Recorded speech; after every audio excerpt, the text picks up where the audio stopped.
Greetings, family. My name is Vicki Dillard for African Diaspora News Channel. Thank you so much for tuning in, family. Now, you all know I have been covering Captain President Traoré and his beautiful country, Burkina Faso, early on under his leadership, taking back the country from foreign puppets. Talk black to me, somebody.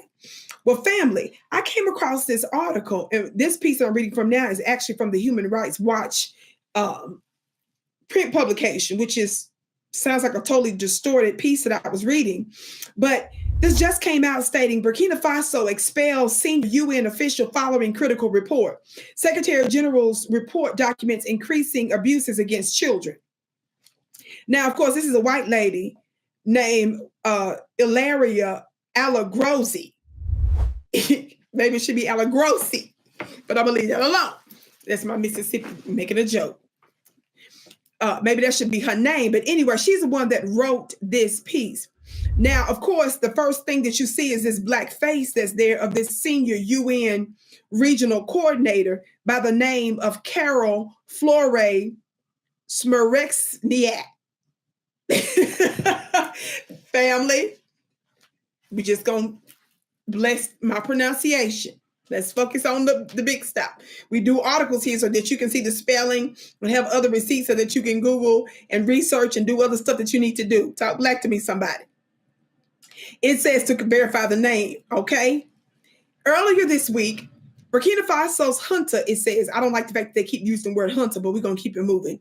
Earlier this week, Burkina Faso's junta expelled the top United Nations representative in the country, Carol Flore S., declaring her persona non grata following a new UN report on violations against children in the country, which means this is a big, big diplomatic term, family, that makes it clear that she is not welcome in their country. So this is not a small thing.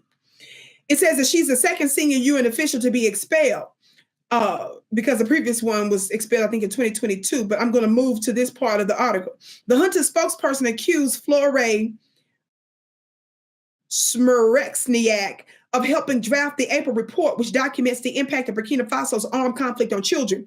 The junta dismissed the findings, which implicated Burkinabe authorities, pro-junta militias, and anti-government Islamist armed groups. The report found 2,483 grave violations against 2,255 children, including killings, kidnappings, and the recruitment or use of children by armed groups and security forces between July 2002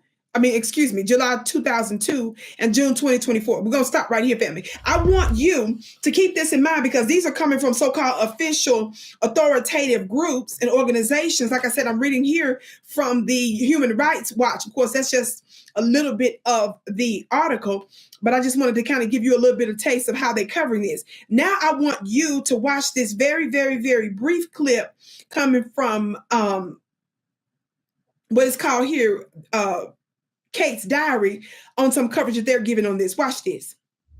Burkina Faso, under Captain Ibrahim Traoré, has been vocal about sovereignty, independence, and the need for Africa to write its own story.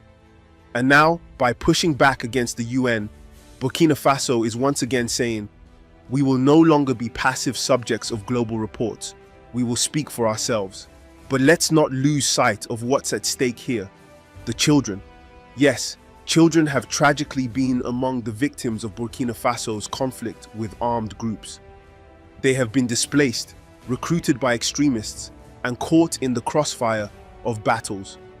Yet, the government argues there is a world of difference between acknowledging these tragedies honestly and publishing a distorted report that equates terrorists with soldiers.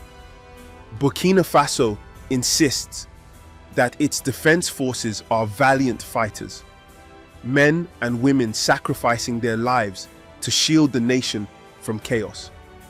To accuse them without evidence of deliberate violations against children is not only unjust, but also demoralizing to a country already bleeding from the wounds of war. The expulsion of a senior UN official is no small matter. Diplomatically, it is a bold slap in the face of one of the world's largest institutions. Reactions are already beginning to surface. Some observers say Burkina Faso risks isolation. Now, I specifically wanted you to watch this brief bit of video commentary to show you that the Burkinabe people, the Burkinabe authorities acknowledge the impact it's having on children. But it's a difference between the impact it is having on the innocent babies and terrorists and foreign actors coming in your country to infiltrate it.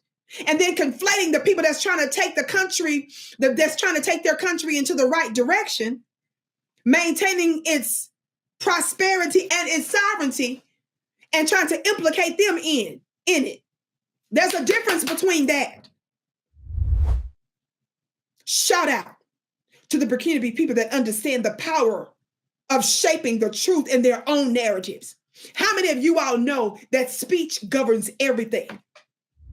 There is nothing that we do seriously in life, from getting paychecks to you getting notices of digital paychecks, to when you're born with birth certificates, or even when you pass to death certificates, to stuff that's happening in court, to owning homes, to renting homes, to leasing cars, buying cars, to getting bus passes, to purchasing items at the store, to weddings, to marriages. Paperwork, documentation is involved. Word is involved in every aspect of our life, just in the natural sense.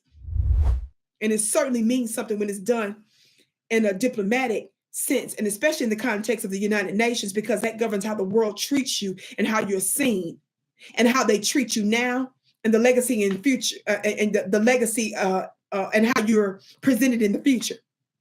And they're taking it back.